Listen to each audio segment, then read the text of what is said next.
ఇది సమాజం కోసం ఒక గొప్ప భక్తి భావంతో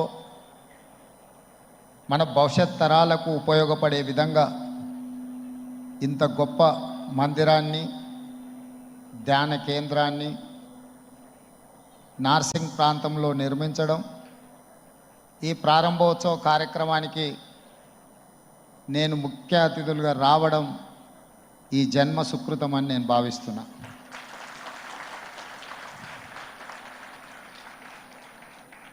ప్రభుత్వ అధికారిక కార్యక్రమాలలో, ప్రారంభోత్సవాలలో చాలా పాల్గొంటుంటాం, అది వృత్తి ధర్మం.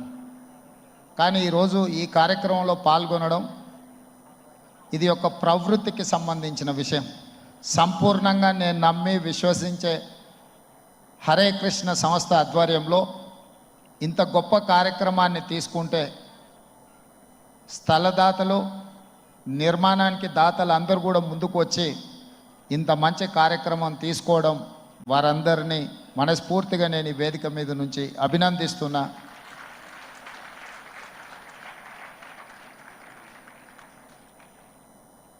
ఈ ప్రాంతం తెలంగాణ రాష్ట్రానికి ఆర్థిక క్షేత్రం.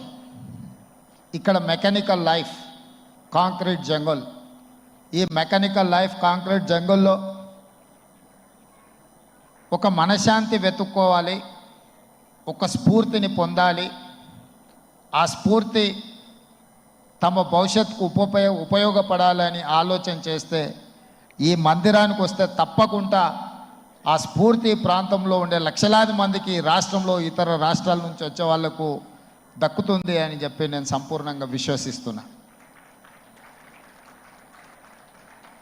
ఈరోజు ఈ కార్యక్రమం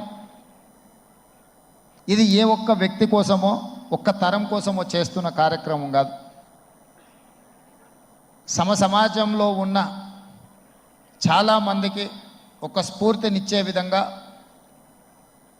430 అడుగులలో ఈ దేశంలోనే అత్యధిక ఎత్తులో ఉండే అతి కొద్ది నిర్మాణాలలో ఈ మందిర కార్యక్రమం ఉండడం, అది తెలంగాణ రాష్ట్రంలో ఉండడం, ఇది తెలంగాణ రాష్ట్రానికే గర్వకారణం అని చెప్పి నేను ఈ సందర్భంగా తెలియజేయదలుచుకున్నాను.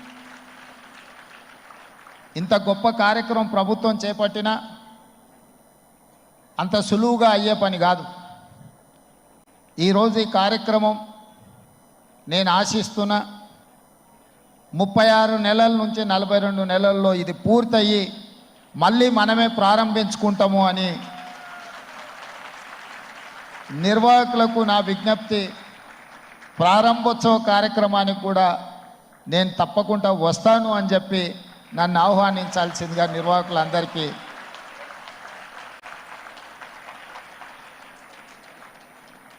ఎందుకంటే ఇంత గొప్ప అవకాశం, అరుదైన అవకాశం కొద్ది మందికే దక్కుతుంది. ఈ అవకాశం చరిత్రలో నిలుస్తుంది. ఇలాంటి అరుదైన అవకాశాన్ని వదులుకోకుండా ముందుకు వెళ్ళాలనేది నా ఆలోచన. వాస్తవంగా 23 తారీఖు రోజు ఉండే కార్యక్రమం, అనుకోని పరిస్థితుల్లో నేను ఢిల్లీ వెళ్ళాల్సి వచ్చింది.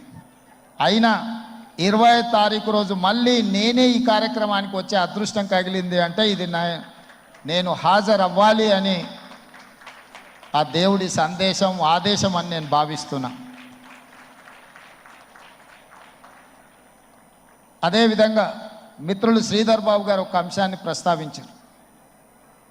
హైదరాబాదు నగరం చుట్టూతో ఉన్న ఈ లేక్ ప్రొటెక్షన్, ఈ చెరువుల యొక్క సంరక్షణ, ఈ చెరువులు మన జీవనాధారం, మన సంస్కృతి. హైదరాబాదు నగరంలో ప్రధానంగా 1908లో వచ్చిన వరదలు, ముఖ్యంగా 115 సంవత్సరాల క్రితం ఈ నగరం మీద వరదలు ఉప్పెనై కమ్మేసి వేలాది మంది ప్రాణాలను బలిగొన్నది.